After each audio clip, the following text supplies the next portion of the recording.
আমু আমু কি করতেছো? কি করতাছি বেড়া, কি করতাম? এখন বেতন টেতন হইছে? হ্যাঁ, বেতন তো পাইছিলাম। কত পাইছো? আমি পাইছিলাম 20,000, তোর মামি পাইছিল 25,000। তখন ওটা তোমার লাগে কথা কইতাম। কি কথা? 2,000 টাকা দিও, আমি বাড়িতে একটু ঘুরে ঘুরে যাইগা। দুইটা এখন হাজার জানোই তো টাকা আমি তোমার ওই আমার বেতন লেইরে হয়। এখন চাইছিলাম যে 2,000 টাকা আরে দিলে বেড়া, 2,000 টাকা আমি বেতনটা পাইয়া ঘরে আইতালাম না, আমার 2-3টায় ধরে লয়ে গেছে গা, কয় আই মোবাইলে একটু খেলি, সামান্য একটু খেলি, বুঝস?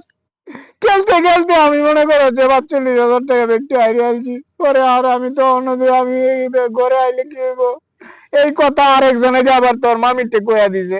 তোর মামি কি করছে, সাথে সাথে কয়, আমি বেতন পাইছি, আমার টিয়াতে চকি ঢেলছে। এটা কয়ে বেড়া গাটি উঠিলে একা জায়গা, পরে আমি রাত্রে রয়েছি রফিকের বাসায়। এখন তো আমি বলে যে এক বেলা ভাত খাইয়াম, এটিও নাই। আমার মনে করে যে এই দুঃখে এই নবেলা বয়ে রয়েছি। অন্তরে আমি কি কমো, তুই তো বাইক না কিছু কইতেও পারি না। তার মানে কি তুমি এই বিদ্যা শিখছো?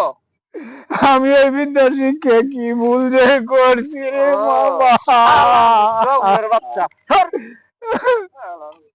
এই মামা, কয়েকটা